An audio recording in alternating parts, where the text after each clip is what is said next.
happy time for the band.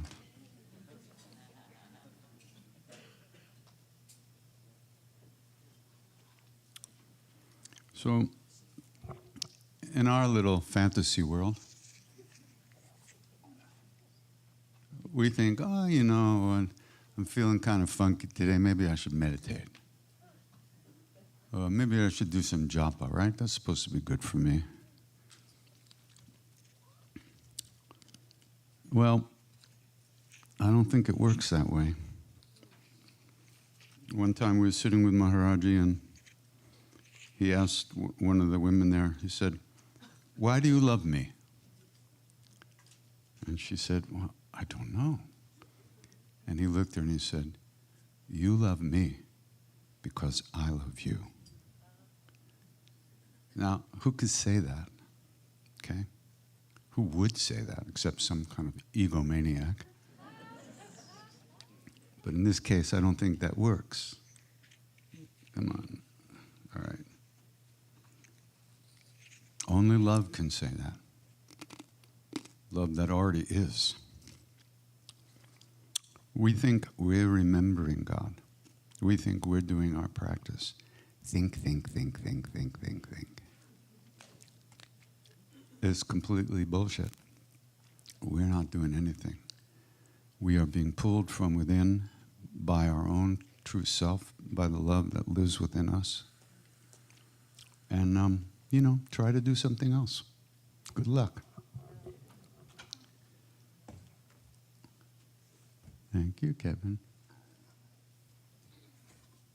Make sure we get some good feedback. From the audience, you know what I mean.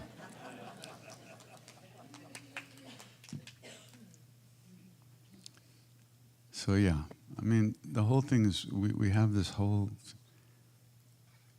unending narrative going on in our heads about who we are and what we're doing, why we're doing this, what we like, what we don't like, what they don't like, do they like me, they don't like me. And it never stops. And you go to sleep and you dream it.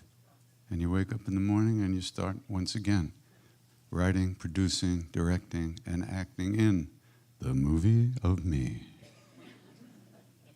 All of us. And we're all in our own little movies too. And they kind of float in and out of each other, but basically, you don't even exist. You're just my version of you in my movie. Really, right? I don't know you, but I look at you, I see you, and I got a whole storyline about you, who you are, what you like, what you don't like, where I can tickle you. But it might not work, because you're you, and I don't know who you are. And that's how we go through our lives, living in our own fantasy drama. And so, what happened? We fell asleep, you see, and we didn't set an alarm. So we're going to keep sleeping until something wakes us up. And that's what these great beings are here for. They have no agenda of their own, personal agenda, egoistic personal agenda, because there's no person in there anymore. They've dissolved that separate, the delusion of separateness, because it's a delusion. We're not really separate, but we think we are. So we act that way. You're thinking right now. Especially you. Yeah, you. Turn around, look around. I can see you going.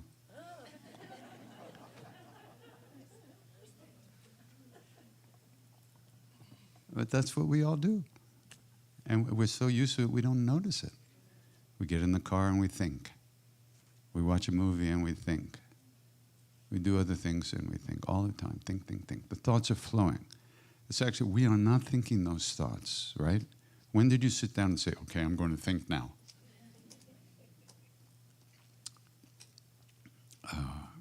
And just like, all right, I'm not going to think now. Ha. The thoughts, like I said yesterday, there's been a big storm in the far-off ocean, right? And it generates waves. By the time the waves get to the shore, the storm was over weeks ago. lifetimes ago. But the waves are just reaching us now. Those are the thoughts. And we get stuck to those thoughts. We get stuck to those thoughts, glued. And through the repetition of the name, that glue is thinned out. That glue is thinned out, and the thought drops us. It's like a bird trying to carry an elephant. Sooner or later, it has to drop it. And so that's what happens. The thought drops us, and we come back. And I suppose the thought has a certain amount of energy that we give it, really, in a sense, with our attachment, with our identification to it, with our unconscious grasping onto it. Unconscious because those thoughts just keep flowing, and we just keep breathing, and then we don't. And then the thoughts just keep going. They don't need us to be here to keep going. So through practice, little by little, you can actually release that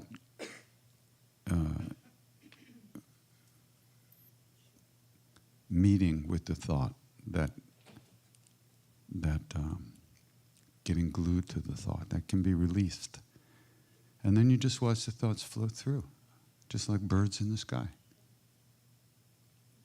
And you're not thinking them, but they're still going on.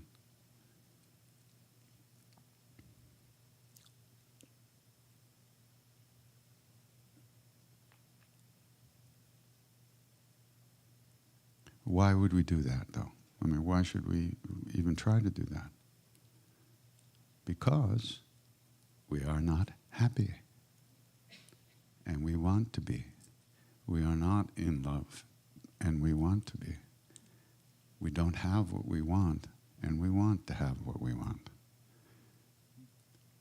But what we want isn't what it looks like what we want. It's like what we really want, which is that love that we are in all the time. That's what these great beings are. They are that love. They are that wisdom. They are that compassion and kindness.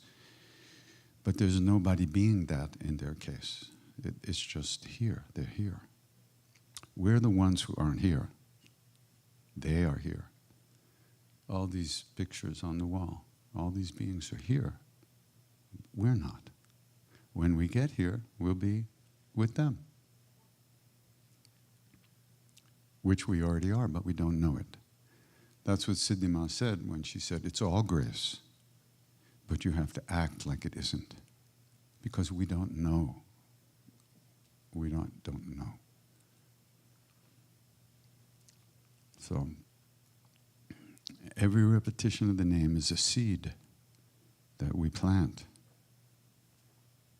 that gets planted in our being.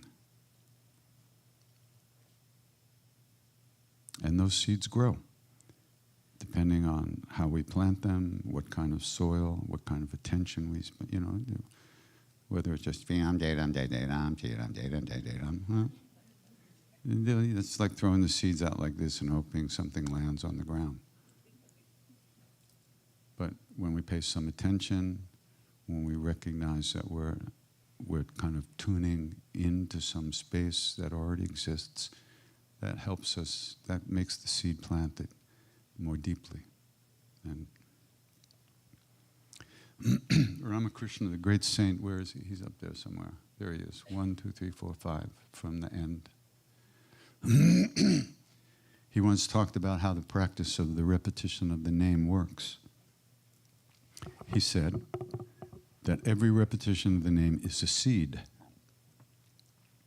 And just like, a huge oak tree can be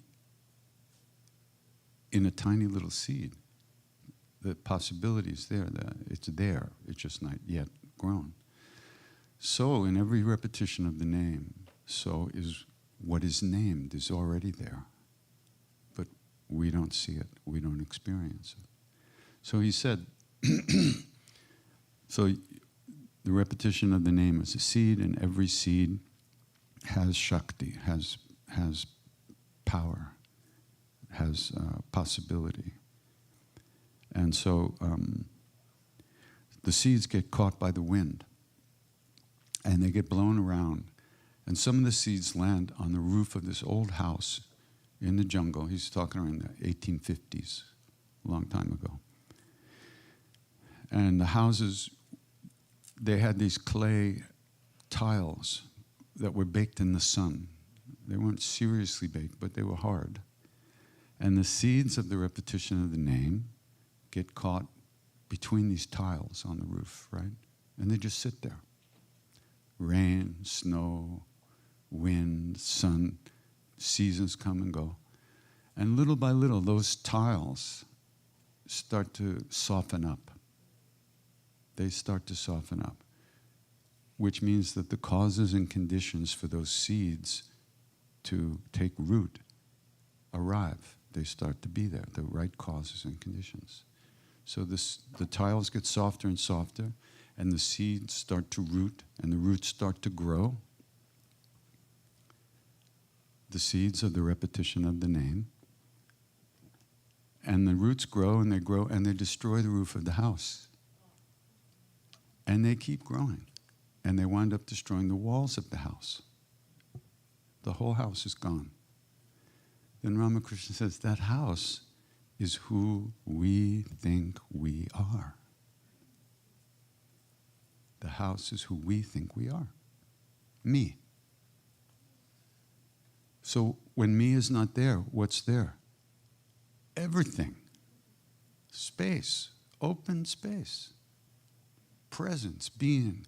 The walls and the house were created because of certain causes.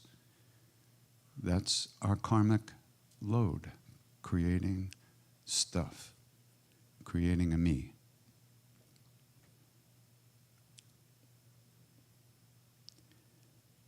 So when through the repetition of the name, that house is destroyed, the space that was inside the house and the space that was outside the house are no longer, they're just one space now. That's what Maharaji used to say. Sab ek, all one. All one, except each one of us is imprisoned in the little bubble of me in this room. But what's in the bubble is the same in each bubble. What's looking out of your bubble is the same thing looking out of my bubble. But we don't know that. So in order to know that, we got to get our shit together.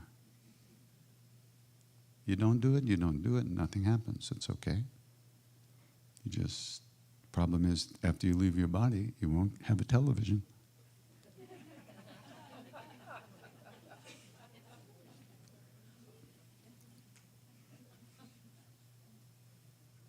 So, you might have cable, but no TV.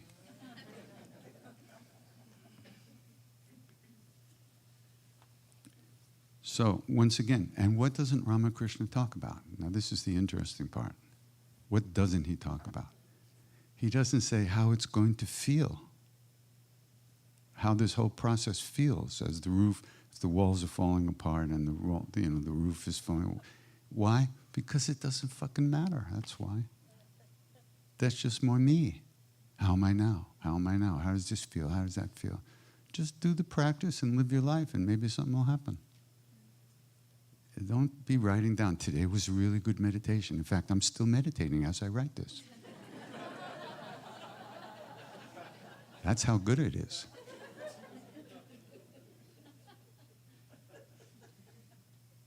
It doesn't matter how we feel, except it does to us. Now, I'm a moper. I've moped around my whole life. I don't mope as much as I used to. It's really weird. I have this confession. I'm confessing. And you know what? I miss it. I really do. I miss it. Sometimes I mope around just for fun.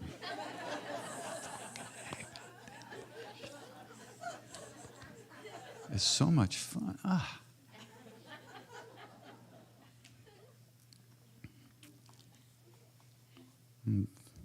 Probably easier on the people around me. So really, this whole obsession of how am I now, just get over it. It really doesn't matter. Do your practice, live your life, watch TV, eat too much sugar, and just keep going. Okay, questions?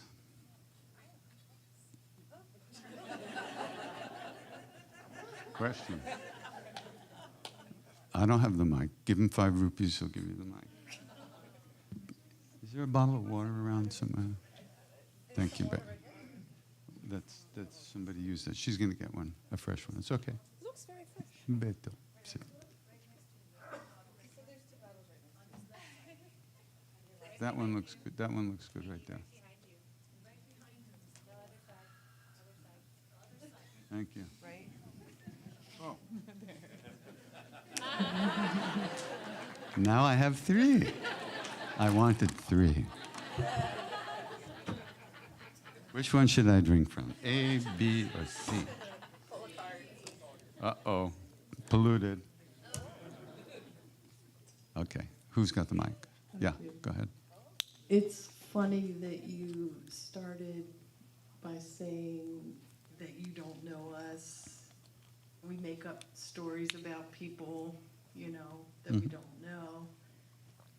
And so this kind of leads in. I thought it was a good lead in. My daughter, who crochets, asked me, she said, I want to make something for Krishna, Das, and I don't know what to make. So I asked ChatGPT what crochet item you would like and what colors. And she just finished this during Nina's sessions. Ah, sweet. Could Look at him. she bring it Beautiful. to you? Yeah, sure. After, okay. Oh, Thanks. After. So anyway, she She's spent smart. about 14, 15 of her spare, there's not much spare time here this weekend, but Well, it's a boot camp, let's face it. I don't know if you've noticed her crocheting this weekend, but she's been doing it, and she just finished less Beautiful. than an hour ago. Thank you. So, Wonderful. anyway. I didn't have a question. I just wanted to say that ChatGPT, tell them what. What did it say? To make It him a said you purple wanted jockstrap. That's what it said. It said that you would like a mandala, and she did a lotus, and that you liked red and burgundy. And apparently you do, so. I was ordered to. That's why. Yeah. Thank you so much. Very sweet. And I was meditating in VVA kind of late on Friday night, and guess who showed up? It crocheted mandala. A friend of mine asked ChatGPT to make a biography of me, so it wrote something. And then he said, okay, now make a deeper biography. And it wrote another thing. And then it said, make a spiritual biography. And it wrote 3 different things, all me, supposedly. So, it kind of depends on how you input your question as to what you get out of there. And probably none of it's real in any way. Okay, somebody here. This woman's going to have a heart attack, please. No, front row. Yeah. My question is if there's a certain mantra relating to addiction. Yeah, stop. A mantra or chant or to a certain... So I think you already answered my question when you said the answers are in repetition of the name, but is there a certain name for addiction? Kali, Durga, Sita, Brahma? Not that I know of. Not that I know of. Not that I know of. I don't think any of the names. It depends on how you do it, what your motivation is, what you can bring to the practice. Addiction is a big thing. On one hand, you can understand people just don't want to be here. This place hurts. We don't want pain. So we try to find another workaround. But some of those workarounds, you step in a hole, you can't get out. So, yeah. But if one spends the rest of their life, their whole life, working with that, fighting that urge, giving into it again and again, getting out of it again, if one spends their whole life consciously working with that, that's not a bad life. That's a good life. Because that person is trying to develop willpower in a very difficult situation. You know, I was sitting in the jungle with this Baba, probably, what year was it? It was probably 1988. He was 163 years old at the time. He lived to be somewhere in his mid-180s. You know, he looked at us one day and said, "Oh, you're from America, huh?" Yeah. Yes, Baba. Acha. You remember when Lincoln was shot? And he goes, "Oh, no, it's okay. We read about it in the papers," he said, you know. And everybody knew the guy. He was really 163. And his older guru brother was 270, right? So anyway, I'm sitting with him one day, and he kind of looked at me and made a face. Like, and then he said, "You know, you have to develop willpower." And I thought to myself, willpower? What do I need that for? Then he made another face. And he did something. And he showed me, inside me, what he was seeing. And then I made a face. I went, "Oh, shit." And I saw really clearly that I wasn't doing anything to help myself. I was just floating around. And I wasn't even going after the things that I supposedly wanted. I wasn't even trying to engage with life. It was a really big moment for me. And ultimately, I think it led to me starting to chant. I mean, it was the beginning of like seeing, I got to do something here. Willpower is very important. You want something?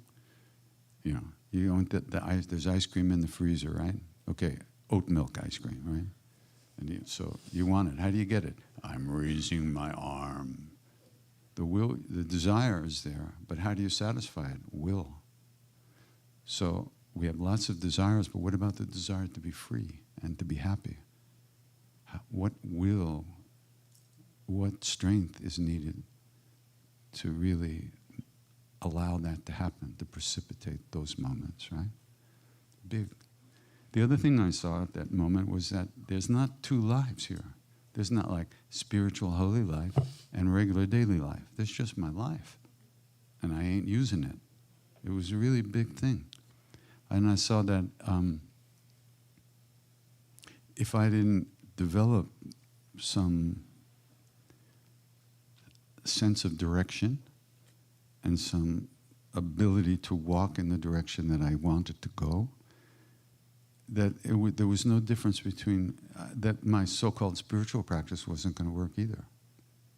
There was only me, and I'm not doing nothing, to use a double negative, because I'll use a triple negative. I'm never doing nothing.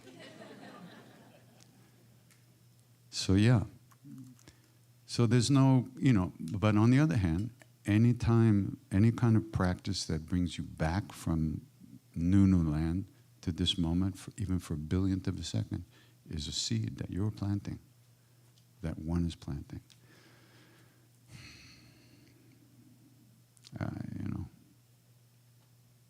I had a friend who died, who OD'd, and I thought, well, we could have done an intervention. We could have taken her to a place and kept her there until she chilled out, But she was going to go right back to it. So it's difficult. But I don't think it's, the motivation is really the same as in spiritual practice, to avoid suffering, to end suffering. It just doesn't work, really, that's all. Like everything else in this world, it don't work.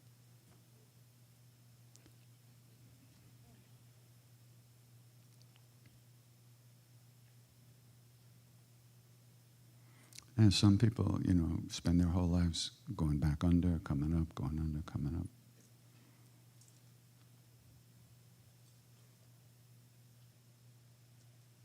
But I think, and then dealing with all the stuff around the shame and the guilt and, all the bad things that happen when you're wasted and you do to other people. That's just adding insult to injury, But it's not bad, it's just unfortunate.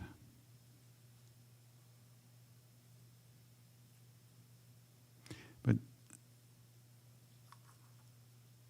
we are all stuck in a very narrow viewpoint about things. We have our own a perspective on life, on ourselves, which is very small,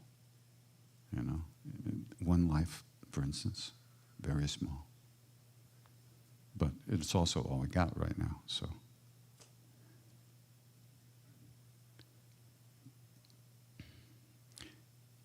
There's this Tibetan Lama who is really extraordinary, but he scares the shit out of me. But he's really great. And people ask him all kinds of questions, and I'm just going to repeat one thing. So this woman had an abortion at some point in her life. And she asked the Lama, what's the deal with that? Is it bad? Because there's all kinds of things, what people say. And he just said, oh yeah, it's murder. It's murder, plain and simple. And he let that sit for a minute. Then he says, but look, all of us, over millions of lifetimes, have done nothing but murder and kill and rape and steal and destroy. We've spent millions of lifetimes doing that stuff. So now, right now, you've killed this being who had such great difficulty trying to get a human body. And now you've prevented that being from getting a human body. It's really bad. And he let that sit for a while. Then he says, but because now you're a practitioner, in this case a Buddhist practitioner, you can do something to help that being. You can do practices to help that being. You can dedicate practices. You can do mantras to help you. There's many things you can do to help that being wherever he or she is at this point. So actually, it's not so bad. It's not like the millions of other times we've killed and stolen and burnt and destroyed and murdered. So now, even though this has happened, you're here and you can do something to make it better. So, you see, we don't have that perspective. We just step on people and walk away. We don't think, oh, I stepped on somebody, now I can do something to help that person. We just walk away. So, once again, that's because we're locked in this very small perspective. Ultimate, non-ultimate good and evil. We have this good and bad, and we're always on one side or the other. And neither one is actually true. It's just our perspective. From a different perspective, things look different. But you can't think yourself into that because the thoughts themselves are programmed responses already. And you can't change them from the same level that they're on. The way you change the thoughts is by releasing them and coming back again. Releasing them, coming back again. Releasing, coming. So whatever we've done, we can recognize what we've done, and we can offer prayers, offer thoughts, and and actions to kind of rewire the situation. You don't hear a lot about that. Give up guilt. Oh, why? Be guilty. We are guilty. We're very guilty. How many people have we hurt? Every one of us. How many times have we been hurt? How many hearts have we broken? We're all guilty. So let's just enjoy it. And work with it. And not avoid it. Not push it away. Have to deal with with reality, otherwise it deals with you. And the best way to deal with reality is to calm the mind and open the heart, which is what spiritual practice is about. It's not about getting blissful. I hate that shit. Somebody once, we got an email, we were going to go out to California to do this something or other, and we got the official announcement. We're having an ecstatic chant weekend. And I went, well, fuck them. What if I don't feel ecstatic?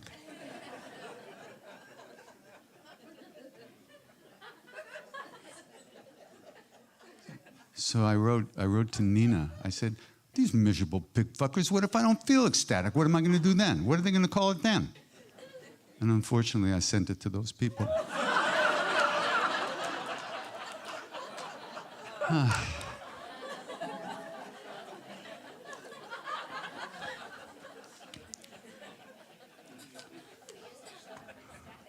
Yeah.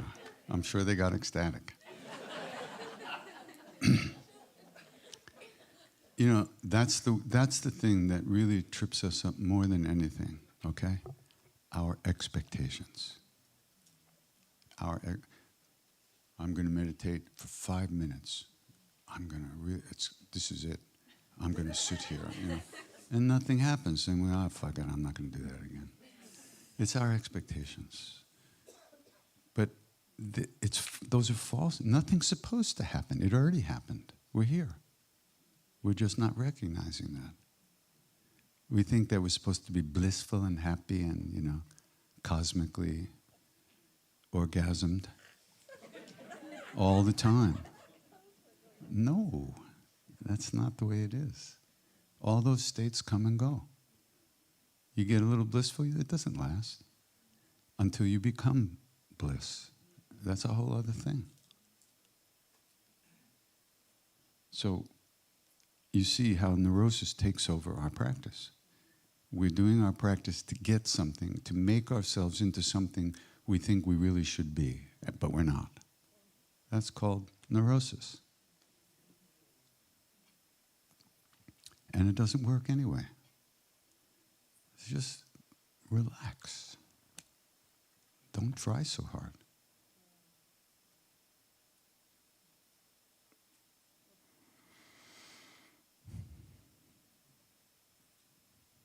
I remember once I was at the Satchidananda Ashram in Bahamas, and there was this young brahmachari there dressed in white. I don't know how we were talking, in a group, and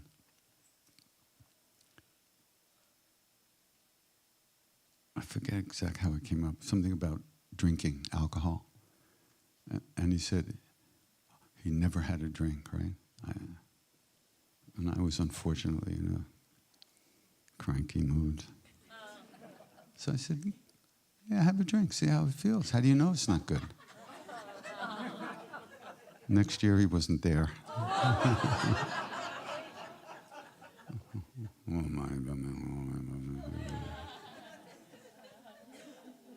He's probably lying on the street somewhere on the Lower East Side. His white clothes all tattered and torn. He might be happy tending a bar somewhere. But the point was, he'd never done anything in his life. He hasn't lived. What was he renouncing?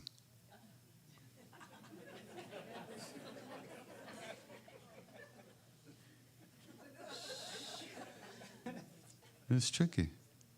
It's tricky because if fear is your motivation for renouncing, quote unquote, whatever that means, then it won't work.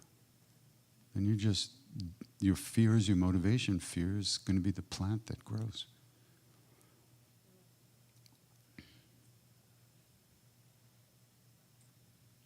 Not that renouncing can't be useful at times, but there are very few people who can do things, who can do that and not suffer secretly inside. Some little bit of suffering is useful, but it can be too much. You get too much attached and identified with the storyline, and you wind up suffering for no reason. There's a really beautiful book by Hermann Hesse called Narcissus and Goldman. It's a really cool story. Two friends, one becomes a monk, and one's like a wild man, painter, artist kind of guy. And it's very cool, very nice story. Yeah, anybody? Oh, okay. All right. Two things. One, do you know that they have CDs and your movie Lotus Center gift shop? And they're marked down. So I'm thinking, last time I saw you in Boone, after your group left, some of us were talking, and we talked about different things, oh, the guy with the long hair, oh, the doggy, the tattoos, oh, Krishna Das's uniform. Yeah, so I'm thinking. She's thinking, you hear it? She admitted it. I'm thinking out loud. Oh, so I'm yeah. thinking today. No, that wasn't today. That was a different day. But anyway, what one of the girls said, yeah, he's been wearing that same shirt for the last 20 years. Mm-hmm. And I said, no, I think he's been wearing it for 40. But those CDs that are marked down in the gift store, if they could put it back up again, maybe. Well, I don't know what you're talking about. now you can see why I had 2 husbands drop dead. Yeah. Yeah. Oof. Okay. What are you trying to tell me? The girls thought that you were wearing your shirt for 20 years. Okay. I said 40. No. CDs I have marked down. 20 shirts that I wear for 1 year. Go ahead. Excellent. Yeah, Okay, okay. so then moot point. Moot point. Moot point. And what were you saying about the CDs and all that? Oh, they're marked down in the gift store. Oh, so you're telling people they should spend their money on that? If they spend more money, maybe you could have more shirts, but you're telling me now you have 20. I got a closet full. Don't do me any favors, okay? Don't send me any shirts. Don't buy me any shirts. I don't need nothing except peace of mind, which you can't give me. Thank you. There you go. Somebody you pick. Hi. Hi. Hi. I asked you a question a few years ago, and part of your answer was, You remember it? well, it was 2 years ago. 2 years ago. Okay. Ago. Okay. You said the lesson in betrayal is trust. Yeah. Yeah. And yes. Somebody told that to me. Yeah. Okay. Well, I had been waiting for the recording of that session to come out, and I don't think it is, because I wanted to rehear you talk about it and sort of protract that statement a little bit more, if you could. Thank you. Yeah, somebody said that to me a long time ago. And it kind of stuck inside me just like it stuck inside you. And I realized what the thing says, the lesson of betrayal is trust. And I think that came about in a conversation with somebody about a cult this person had been in. And I asked, my question to you was actually about my being in a cult, but I didn't say that specifically. So Oh, it's okay. interesting Yeah. that that was the same context. yeah. So the real betrayal is not betrayal from the outside. It's the way we betray our own hearts and the way we give ourselves away in order to get something that we think we want, whether it's in an emotional, romantic way, or if it's in a cult where you give over your sense of right and wrong to the leader of the cult, and then you do what they say. That betrayal is very difficult to overcome. It's very painful. But the lesson of that betrayal is to learn to trust your own heart. And it's a hard lesson to learn because nobody tells us that. Nobody, my parents didn't say, oh yeah, sure, trust yourself. Right. They say, you do my way or you're out of here. Right? That's what we grew up with, basically. Everybody, our teachers, our elders, our parents, the society, this is the way you have to be, and if you're not this way, you're wrong. Nobody tells you to trust yourself. So the whole thing, the whole spiritual life, the whole practice is about one thing only, trusting your own heart. Even if the guru tells you to jump off a fucking cliff, if it feels right to you, you'll do it. But it doesn't feel right to you out there, it feels right to you here. If it feels wrong to you, you won't do it if you listen to yourself. So you have to learn to listen to your heart, to your intuition, to your inner being. Because that's where everything happens. Somebody can tell you, okay, do this practice and everything will be okay. And you do it and nothing happens. So then what? Then you do something else. You don't stay with something because somebody said it, unless you feel that that's what you have to do. Once again, it comes back to what you feel you have to do. That's the most important thing.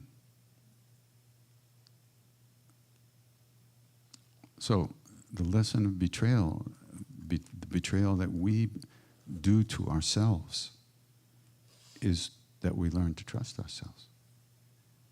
I was in a cult, and as a result, we drove by within a half a mile of my mother's house on the way to this beach out on Long Island every weekend. And I knew my mother was lying on the floor of the living room with severe sciatica. She couldn't move. She could barely do anything. She had no help. And I let her lay there. I never went to see her because I knew that the leader of the cult wouldn't approve of that. That's me. That's what I did. So that was very painful to recognize later, right? Once a schmuck, always a schmuck. What are you going to do? So I'm learning still the hard way to trust myself, to trust what I feel. When I started to sing with people, nobody was doing it. There was nobody to ask, how do you do this? So I sang what I liked. That's what I still do. Now people say lots of things, good and bad. And also, no offense, but little old ladies from India write to me, spiritual people don't talk like you do.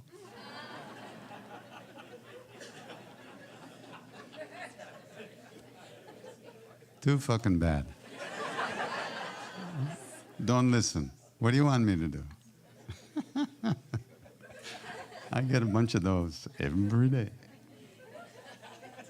That's the weird thing. These days, anything you say, already everybody all over the world hears you. It's like, oh my goodness. What to do?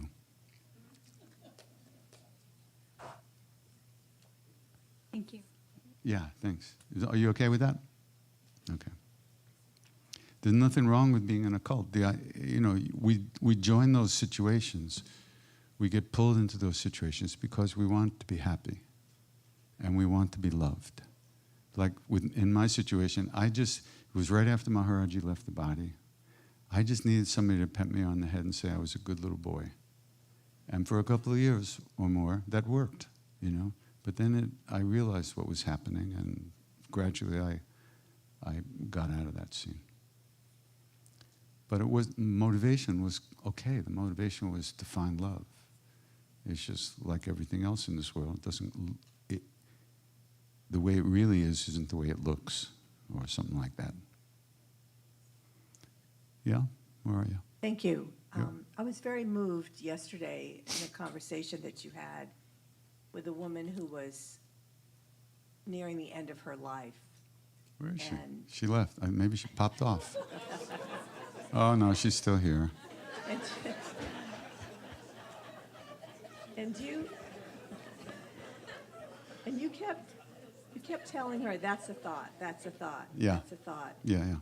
And I guess my question is similar to the woman who asked about addiction. I suffer from a pretty severe anxiety disorder. I can't believe I'm saying that in this room full of people. That's a good way to overcome anxiety.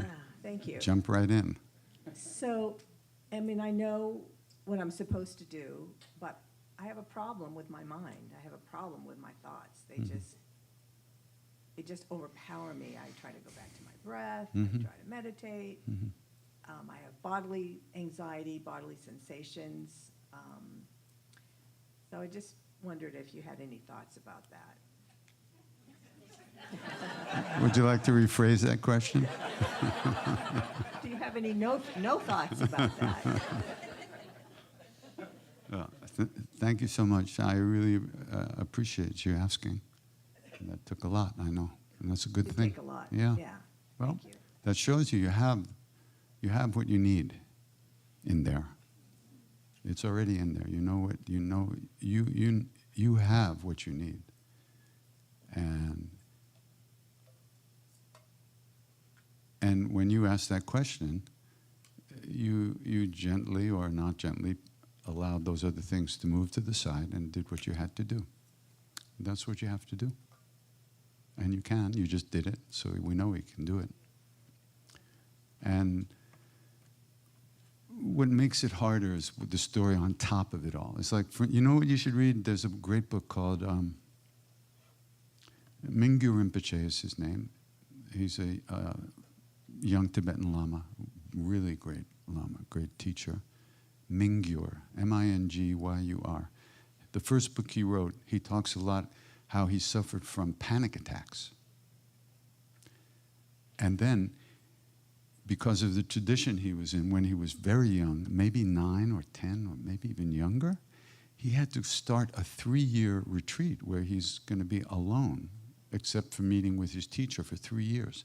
And all day long he's going to be doing practices. And he's sitting there with these panic attacks. And how he worked with it and how he eventually overcame it. It's a really beautiful story. One of the things he mentioned, though, is that he was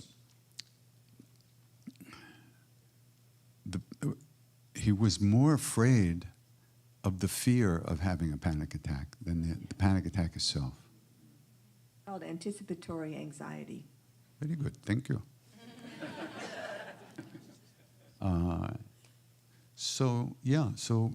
I think you'll get a lot from it.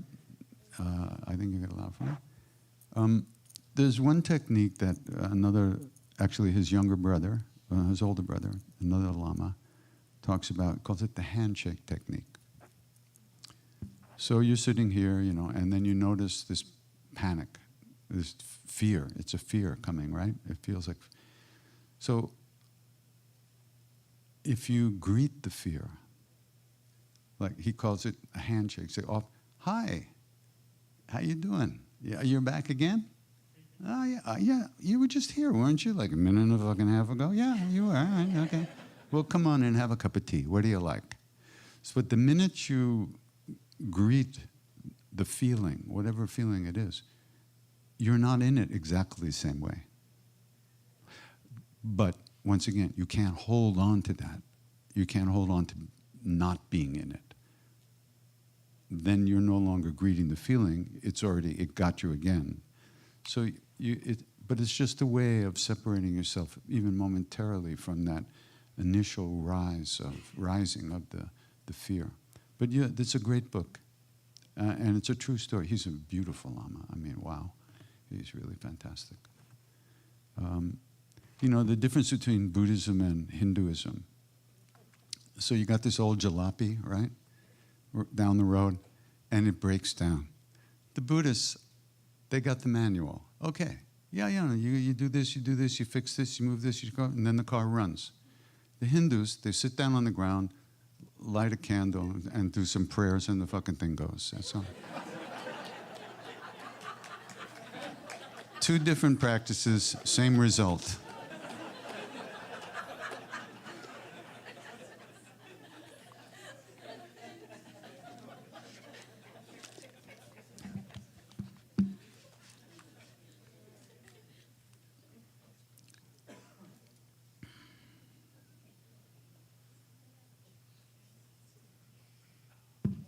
Krishnadas, I have a question. You've had a positive impact, or I would almost want to say a profound impact on such a vast population, right? Sadly, I would even want to say that you've uplifted so many of us. How does that make you feel? Makes me feel like you don't know what the fuck you're talking about.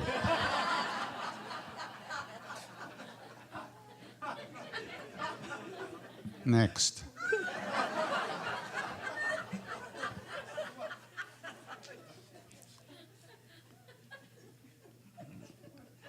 और कुछ बताओ.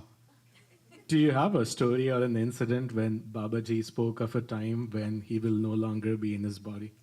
He was never in his body. We just thought he was. We don't know if he didn't die. He's been seen other places in the same body. I'll tell you a story that I was there for. It's not secondhand. So one winter we were at this Dada Mukherjee's house. Dada was one of the great devotees of Maharaji. He was a communist economics professor. So he was at home with his wife and his friends were there. They were having tea, and his wife and aunt putting their shoes on to go out. So Dada said, where are you going? And his wife said, well, we've been waiting. There's this Baba who comes to this house across the street. And we've been waiting to hear if he's going to be, and it turns out he's there now, so we're going to see him. So Dada said, fine, go. He was completely uninterested in that stuff, totally. I mean, he's a communist economics professor. So yeah, no, forget it. So they leave, and they come right back. And Dada says, what happened? Was he not there? Oh, no, he was there. But when I walked in the house, the first thing, he looked at us, he said, go. So I thought, well, he can't be talking to me. So I sat down, and then he sees me sitting. He says, he called me by my name, Kamala. Go. Your husband's friends are waiting for their tea. Go. Come tomorrow. So I was shocked. And how did he know my name? So she came. So this piqued Dada's interest.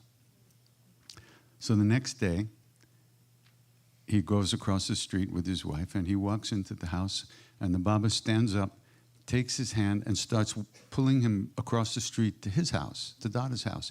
And as they're going, he says, from now on, I'll be staying with you. Okay. You pulled up to the Stop and Shop to buy some groceries, right?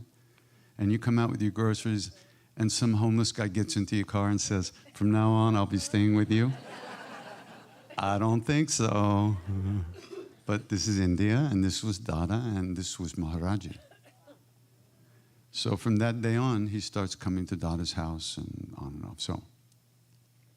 So one winter we were there, and there was a big room, and we were singing, we were chanting. Maharaji sitting there on the tucket, and we were singing Sri Ram Jayadam, I guess. And these two young Indian men came in, and they sat down right by the door in the back. So Maharaji sees them, and he says, go, go. Go back and bring the old lady. Go on, go. So the two of them left.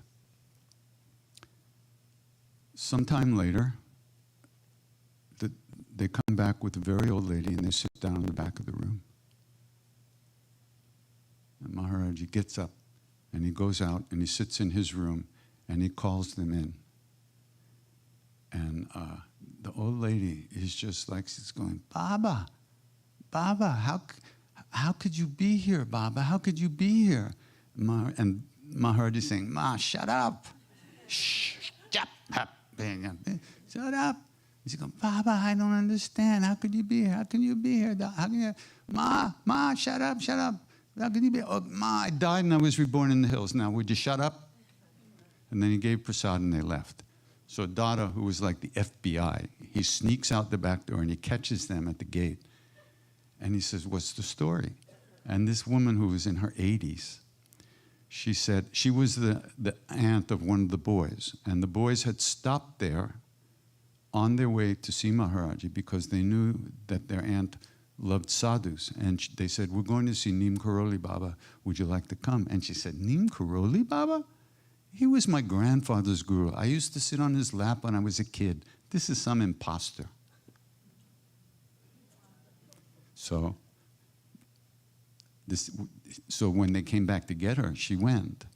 And and so that's the story. And she said, he looks exactly the same as he looked when I was a kid, except I don't remember the blanket.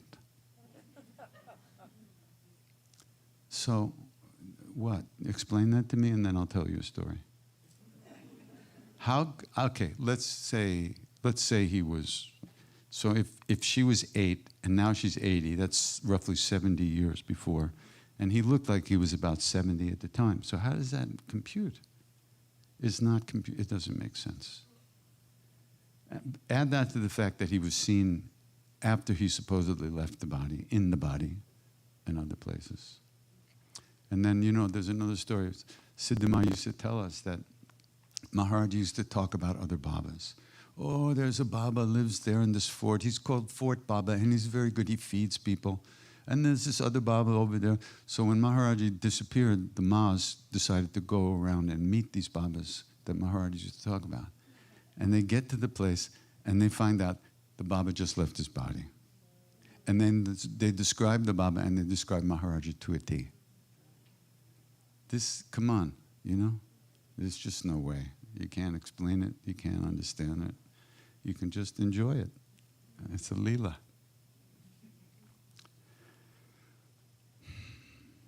Yeah.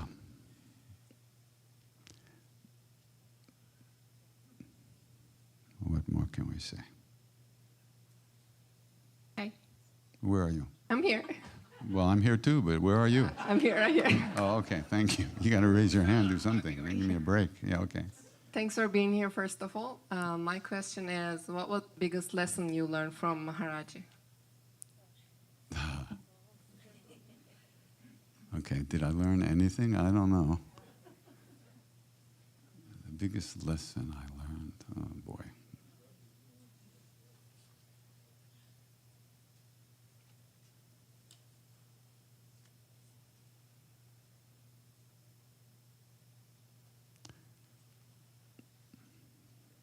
Well,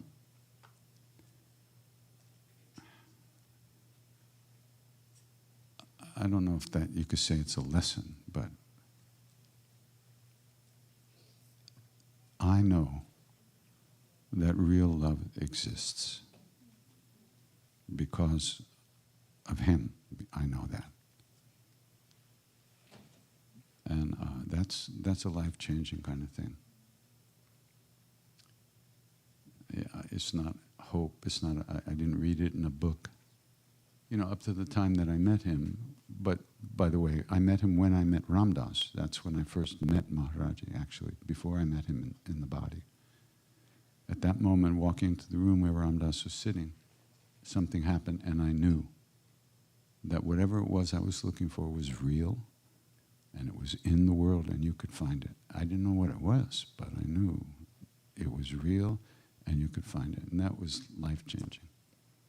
Because you read about this shit in books, you read about the stories of these Babas and these saints and everything. And yeah, that's nice, that would be good. But we don't believe it, really. We'd like to, but we don't have the experience ourselves. So I guess you could say that knowing that it's actually real is a big thing.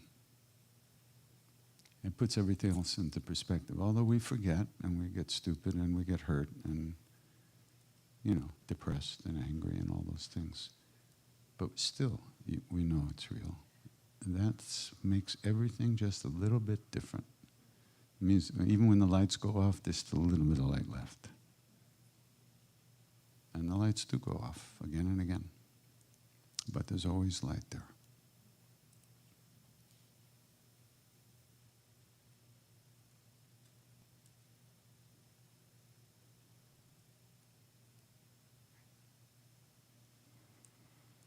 Because that light is actually who we are. It's with us all the time. It's in us all the time.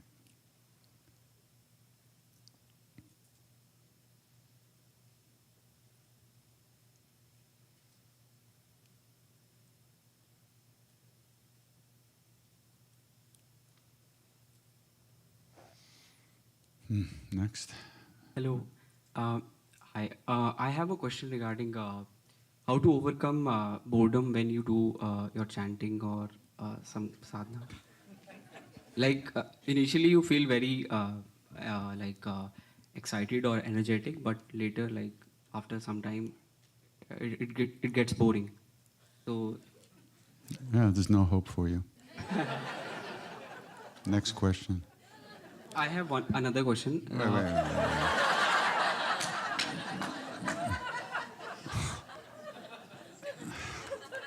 Thank you for showing us why you're attached to your experiences. Yeah. It's just another thought, isn't it? Yes, Another yes, feeling. yes. You let it go, you come back. But you think you have to feel a certain way. Rather, you actually just have to be there with whatever is. It's a whole different thing. But this works for the first time. Then mind says that, no, you're tricking me again. As you said, I'm thinking. Okay, it works for the first time. I'm noting it down. Mhm. But then the next time mind says, oh, you're again tricking me. You're noting, or it gets in another direction. Yeah, so that's not another thought? Yes. Then? Yeah. Kya baat? It's another thought. Come back. Yeah. Ram Ram until you're gone again.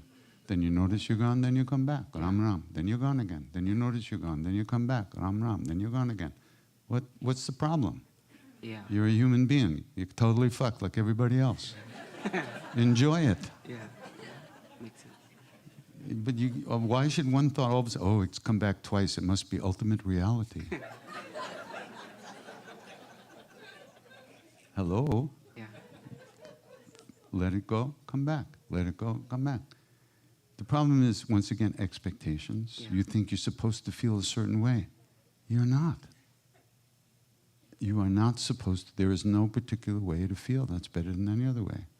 You're here, regardless of what you're feeling. Now, there are different ways of getting back to that. You can ask yourself, who is thinking? And your answer is, well, I am.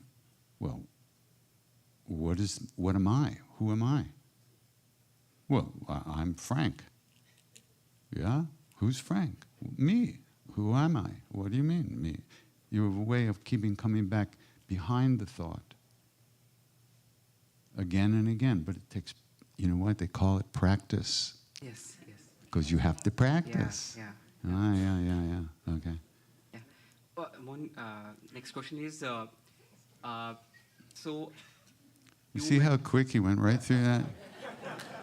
Just like Indian food, right through you. Yeah, didn't make any impression on him at all. Okay, go ahead. Next question. Yeah. Like when you met Maharaji, so he speaks a different language and you are from a different area. Then like क्या भाषा है? Hindi, like. अच्छा जी, हाँ हिंदी बोलते हैं क्या? Yeah. हाँ, समझ गया. Yeah. So like how you communicated for the like. There was always somebody who spoke English at first, and then later on we learned enough Hindi to kind of hang around. I mean, it's not hard to remember what Jao means. Yeah. You know. Jao means go. Yeah. Maharaji said, Jao is my mantra. You've come, now go. Thank you. You know, that was. He didn't give lectures, so you know it was just hanging out, and we didn't really understand a lot at first. You know, especially all the cursing. That was some. We had no idea, but the Indian people were like.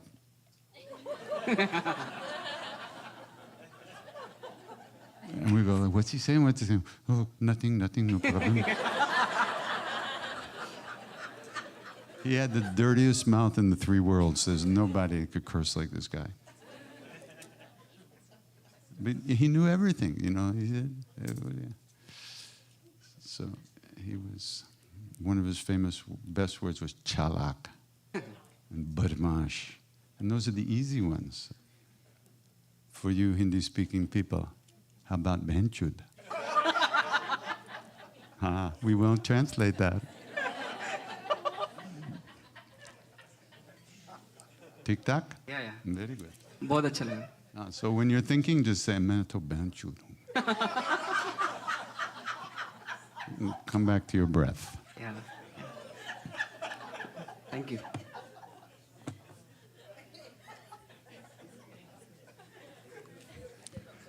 I had to unlearn all those words because after I learned them, I started using them in India. I'm going to give it to Lisa. From now on, it's going to stay in this half of the room. So question about thinking of the guy who had nothing to renounce because he was too young. So we are older, we've lived, we've suffered, now we are searching for the truth. It's too late now. No, it's never late. But what would be your advice to how we could help our younger ones to earlier start searching for truth, if it's possible, or just leave the door open? I don't know. But we would like to help them somehow. As far as that goes, you really can't teach anybody anything. But if your children feel loved by you, you will have given them what they need to live a good life. And if you love them and allow them to help them feel good about themselves, you've really helped them a lot. But in terms of trying to get them to do any practice or anything, that's ridiculous. You know, if they're called to it, they'll be doing it. But to try to make somebody do practice, that doesn't work. It doesn't work.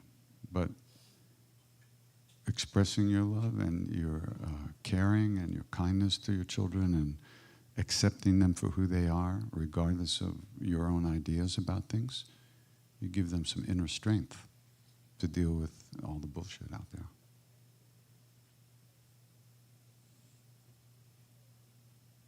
And they know more than you anyway.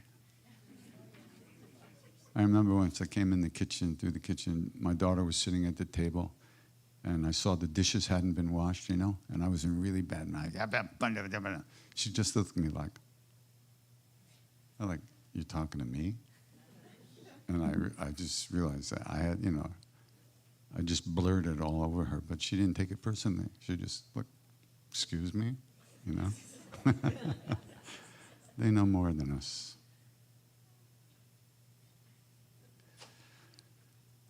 Yeah.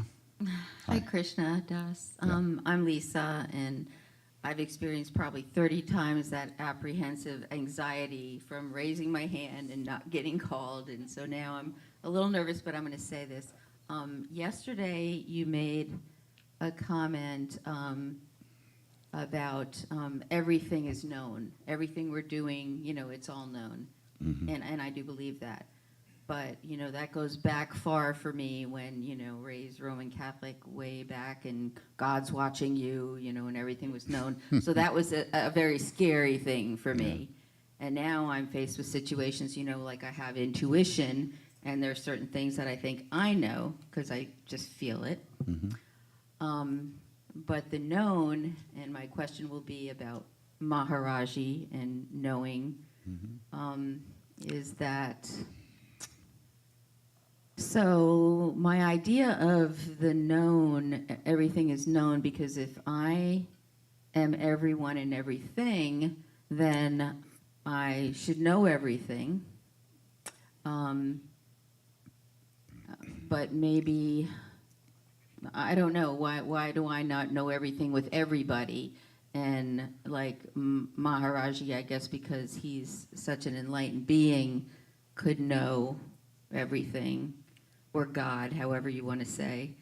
And then the second part is a personal question. When in your encounters with Maharaji, did you realize that he knew what you were doing, what you were thinking? Because I've heard accounts of you and probably Ram Dass and others where Maharaji already knew something and said something to you and you didn't know how he knew that. How did that come about and how did that feel? I think you're equating knowing with some kind of judgmental stuff, good and evil. That's not what we're talking about.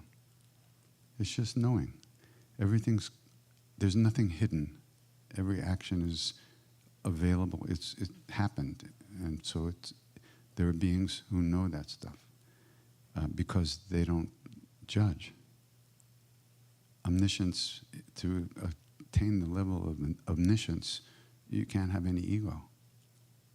You've already freed yourself of all judgments of yourself or anybody.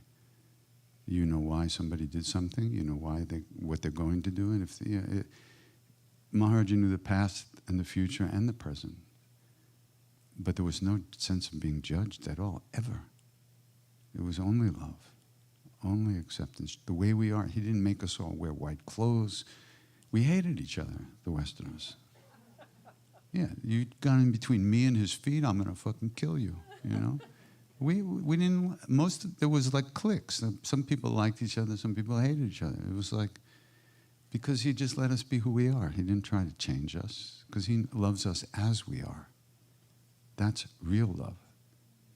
That's not interactional love or whatever you call it. It's not business.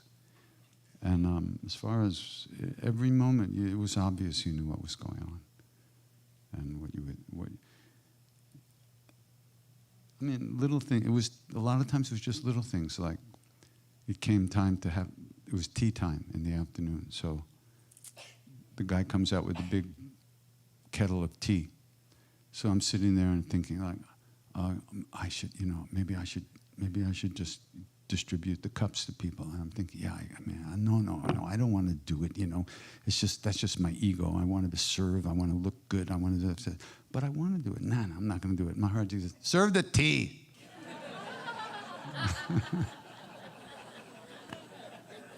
Things like that, but all day, every day, with everybody. So you start to kind of relax into it. And then but you don't, there's no fear because he's not judging you. There's no one there going like this, except when he went like this, It's a different thing. I don't think that's where I was coming from, the fear part. Well, you did say Roman Catholic, and that's, Yeah, that's way out of there. I like to think I'm over that, but yeah, maybe a little bit. You might like to think that. Maybe, probably, but it's in your DNA. I think it was more concrete things, like him knowing you had a girlfriend in the States before you told him, or I remember hearing things that he knew that you were kind of, wow, how did he know that? So I guess what does that moment feel like? It felt pretty cool, actually. So the story, long story, make it short. I had a girlfriend a few years before I came to India, before I met Ram Dass. We broke up, and 3 years maybe went by. Now I'm in India, I'm in the mountains, and I'm recovering from hepatitis. I almost died. And I get a letter from a mutual friend of ours, and saying that my former girlfriend was now in a mental hospital, and that she was catatonic, but after a couple of hours, she opened her eyes and looked at this other friend and asked about me. So that other person wrote to me. So I got that letter, and I started thinking, well, maybe I should go back. I could help her, something like that. And started to think like that. And then I got another letter about a week later, and it said that Gail was her name, escaped from the hospital and threw herself in front of a train. And the thing was that I realized when I got the first letter, because it takes 2 weeks in those days for a letter to get there, that she was already dead when I got the first letter. And it was like a shock to my system. So I decided to, I said, I'm going to go to Maharaji and ask for blessings for her. But he wasn't around at the time. He was on the plains, and I was up in the mountains. So I was slowly recovering, and finally he shows up at the temple, and the other Westerners show up, and we all start to go to see him every day. And I kind of forgot about Gail. So one night she came to see me, and she was not happy. She had fangs, and her eyes were like this, and we were walking down the street together, and she said, "Why didn't you help me? Why didn't you do something for me?" But in the dream, I kind of was talking her down like somebody was on acid, like, hey, And she started to soften in her eyes, and then talk about Freudian psychology. We were walking down the street in front of the house I grew up in. And when we got to my mother's house, I left her in the street and went into the house. And when the door closed, I woke up and I was like, and I was sweating. So I ran to the temple the next morning and I dragged Dada in with me to translate. And I started telling the whole story to Dada, who was then telling it to Maharaji in English. But while I was telling Dada the story, Maharaji starts repeating over and over, "Do din se pehle, 2 days before, 2 days before." And as soon as Dada finished, as I finished telling Dada the story, before Dada translated it to Maharaji, Maharaji says, 2 days before she died, she thought of you. That's why this has come back to you. Then he hits me on the head and says, "Don't worry, she won't bother you anymore." So I said, "Baba, what about her? Will she have a good birth?" "Yes, she'll have a good birth." That's the only time I ever heard him talk about rebirth. He never talked about that stuff. But anyway, then he says to me, "Why did you leave her?" And I start to go like, I didn't leave her. You know, she left me. That's what I was going to say. But before I could even say that, my mind cleared. And I saw clearly exactly what had happened. And in fact, yes, I had pulled back first. I had pulled away first. And then she met this other guy and blah, blah, blah in this other town. So he knew exactly what had happened. But he wasn't judging. He's just simply reporting. And it was interesting because really I'd been telling myself the same story, but she left me for this other guy. But I had pulled back. There was, why should I? I had to drive to Rhode Island every weekend. Oh, give me a fucking break. It was a horror show. Who could afford the gas? Even though it was 29 cents a gallon probably at that time. Thank you.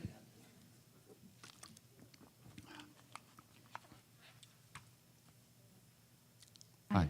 Hi. I had a question about being you. Being you or being me? You. Okay, me. Okay. Being someone who starts something where that isn't normal, or like it's not already there. So I'm a teacher, and where I come from, there isn't a lot of yoga, hasn't been around for a long time, and so do you ever get just tired of hearing the same questions over and over again? Do you ever want to just quit and just go and no? Have you ever had? How do you fill your cup? How do you keep going and like being human? Yeah. Where do you come from? Iceland. Oh, Iceland. I love Iceland. We were there twice. Well, twice? I think so, twice. Iceland, the government in America, when they build a road, they destroy everything, in its way. In Iceland, there are these gnomes live in these certain rock formations. So the road goes around the formation. They literally, the government believes in gnomes. How can you not love a government like that, right?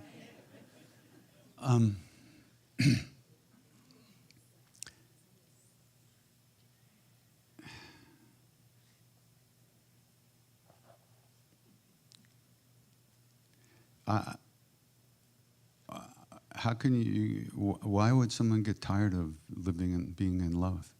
It's one thing you don't get tired of. You get tired of watching too much TV, But then I come here and I meet you all and we talk about this stuff and we sing and what could be better?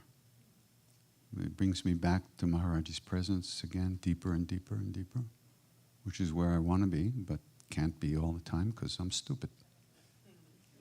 Because I'm me. So for me, it's a blessing, really.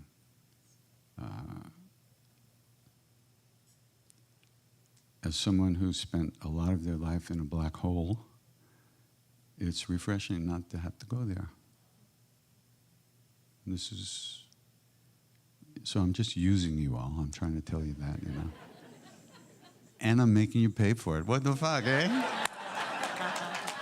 How great is that? What a scam, huh? Like the royal scam, that Steely Dan record. But no, this is what we do for each other. You know, we remind ourselves what's real and what's important and what's really meaningful.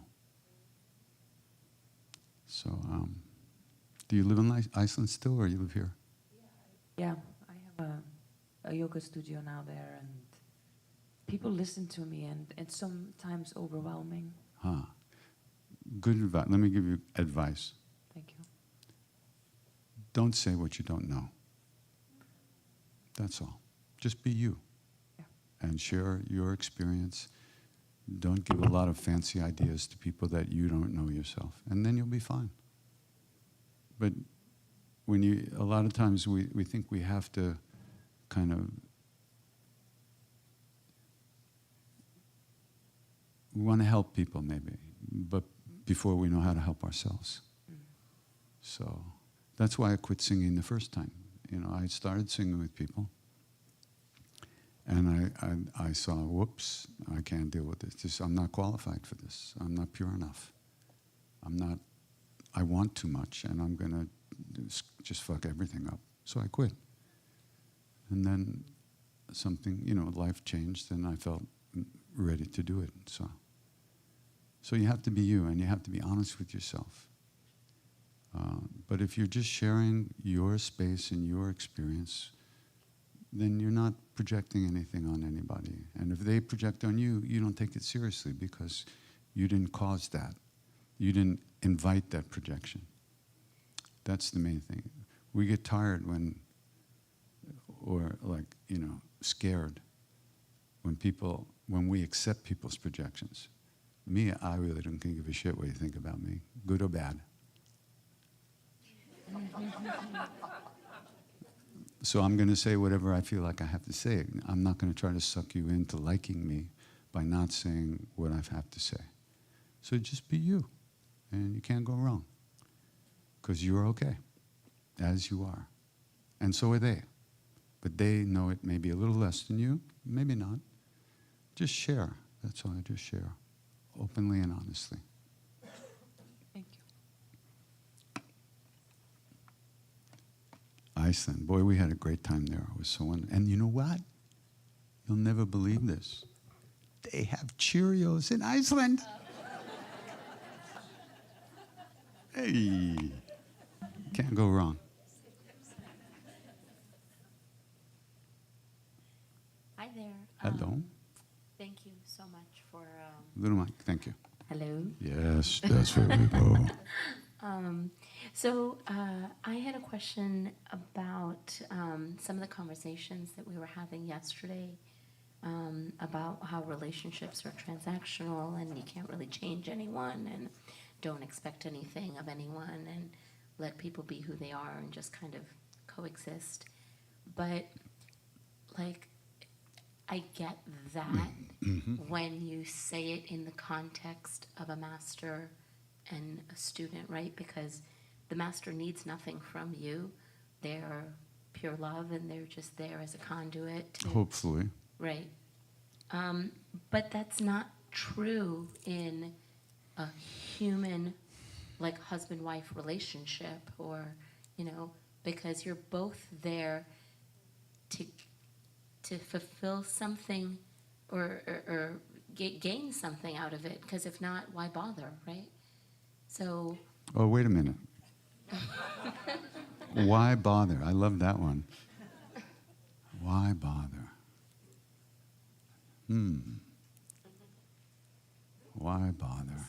Maybe that's my question: is if you're getting nothing from it and expecting No, nothing. you might get real love if you let the person be who they are and they let you be who you are. But if you're busy trying to make that person into somebody who makes you feel good, and they're trying to make you into somebody who makes them feel good, there's a lot of stress there. There's a lot of anxiety, there's a lot of manipulation, there's a lot of expectation, there's a lot of hurt because somebody's not doing it the way you want it done and is not treating you the way you feel you should be treated. All that stuff comes up. So if you've bothered, Which I haven't. well, so it's not too late. No, you have to follow your heart. To bother or not bother, it's all good. But if you're with somebody who has some idea about working on themselves, then maybe you can help each other a little bit. But it's really difficult, you know. It's really difficult. We're bringing too much to the relation. We've been sold a bill of goods, you know, romance, you know, forever, eternal love, soulmates. Ew. Horrible. And so that screws up everything, because unconsciously we're looking for that, and we find some jerk who can't wash his feet, you know? Yes. So wild. Tell me about it. So. But I want to say something to you. So, you know George Carlin? I love him. Did you ever hear his shtick on religion, you know? He goes like, so wait a minute, tell me this. They want you to believe there's a man up there in the sky who knows everything you do. And if you do one, and he's got these 10 things that if you do even one of them, you're gonna burn in hell for ages and disaster and horror and grief. But he loves you.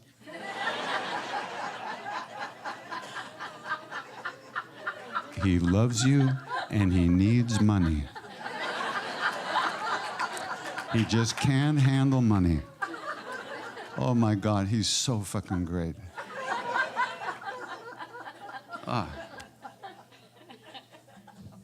It's really amazing. And then he takes the 10 Commandments. He says, why 10? I'll tell you why. It's a good number. People say 10 Commandments. If it was 11, it'd be too many. If it was 9, 9 what? 10 is a good number. He said, but do we really need 10? And he starts breaking it down. Oh man, he's so great. I was like, wow. But he loves you. It's horrible. Isn't it terrible? I mean, think about it. In the name of God, in the name of love, such horror. So many people's lives destroyed. So many children's hearts crushed. So many wars fought. So many millions of people killed. In the name of God, in the name of love, give me a fucking break. It has nothing to do with that. Religion is just more business. All of them. They're all the same.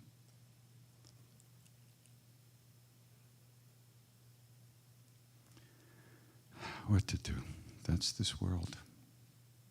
So we do the best we can, right? We do our best to keep our hearts alive and and treat other people the way we want to be treated, not the way they tell us. Because they tell a good story and they do the opposite.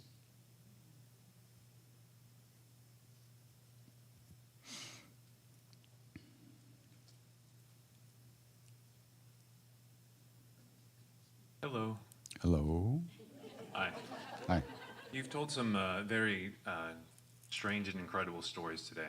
But I was wondering, what would you say is the strangest, weirdest, or most unusual thing you have ever seen or experienced in your entire life? You're right up there.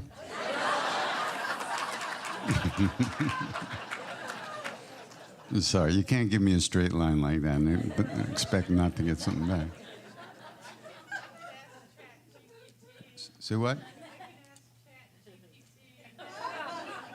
Oh, chat, whatever, yeah.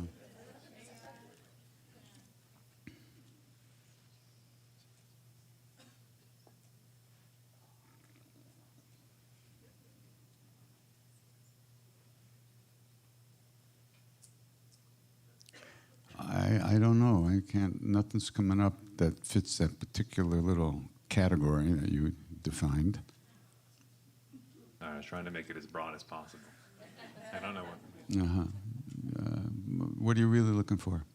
Yeah. I was just hoping to inspire some particularly strange anecdote or story or tale.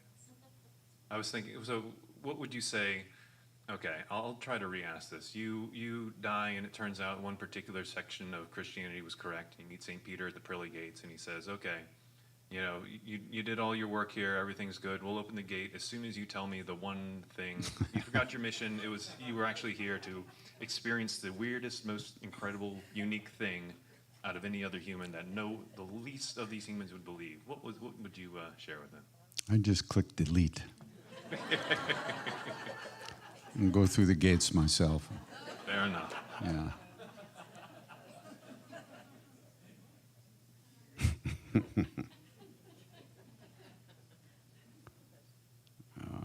I mean, just being in the presence of somebody like Maharaji, and there were a few others that you feel similar things, and not feeling judged or really being allowed to enter the room where love lives is just, it's just something that's so wonderful. And then, of course, our minds just take us out again and again. And then you're sitting there like completely flipped out, and you get hit with a banana in the heart, and you look up and you go, ah, and you're back in the room. That's the way he taught, you know. He just kept bringing us, we took ourselves out, he kept bringing us back. And eventually that kind of loosened up stuff in there maybe a little bit. India is a strange world, for sure. Much stranger than I've even experienced, I know.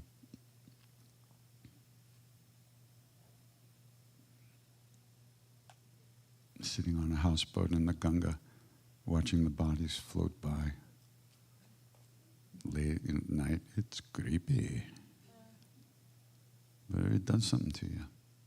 It's so hard to realize you're going to be a body like that soon, bloated and floating down the river.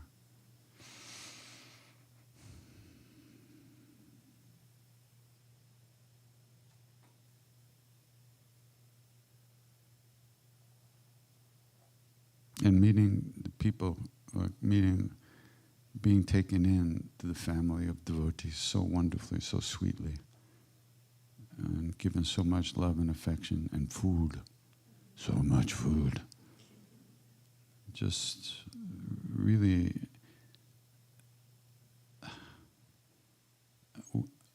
one time I'm sitting in the back of the temple with Siddhima, and about 10 or 12 cousins came because the oldest son, the grandson of Mr. Tiwari, was getting married.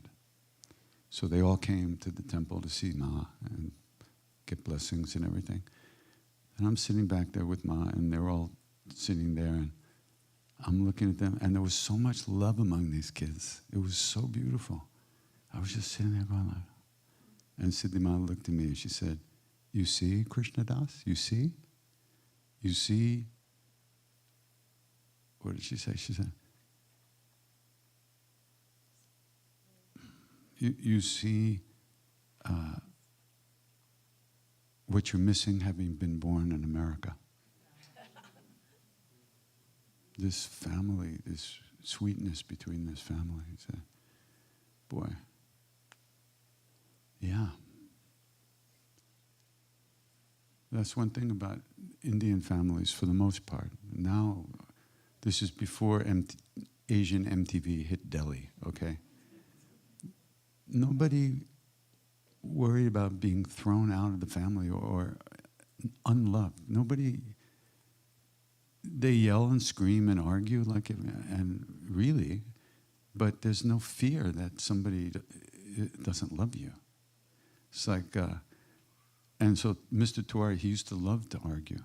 And he loved to piss me off. Oh, God, he would do things that would just enrage me. And then he would go, "You will fire upon me now?" He wanted to party. And we'd be like nose to nose, eye to eye, screaming at each other. And I'm like, wow. Yeah, I can't even raise my voice at home when I grew up. Don't look at me like that. Don't talk like that. Don't talk to me like that. This was wide open. Anything was allowed. It was just so liberating. Really incredible.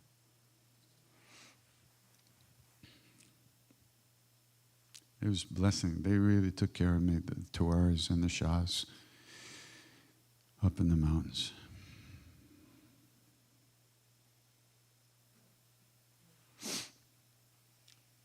So, one more question. I have the mic here. I'm here. Yes, hi. Hi. I had the chance.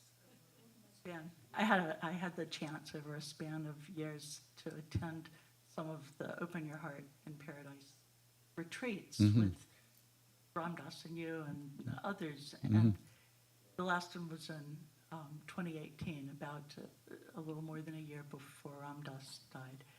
And by that point, some of the things you were saying last night, I was relating to my really brief encounter with him that last time.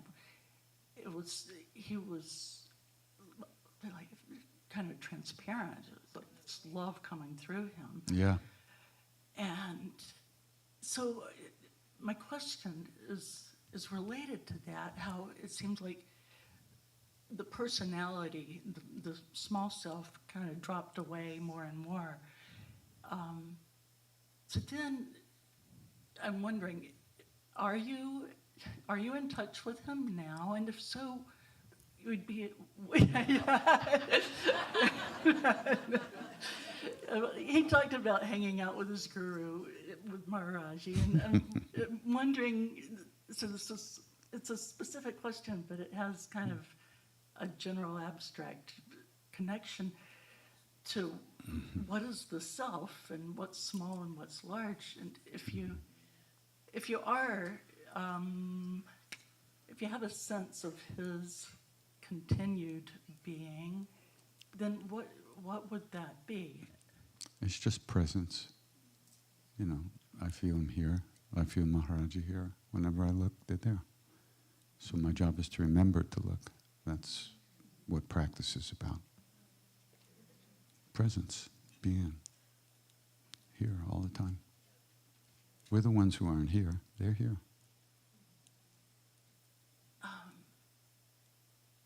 So, sorry not to... Yeah. Presence, but can you identify the individuals who are... The what? The individuals who are of that presence. I guess you could say there's a little bit of a flavor, a subtle flavor of the love, maybe. But love is love is love. Right. I'll take it. I'm a slut. I'll take it any way I can get it. Thanks. Yeah. And on that note,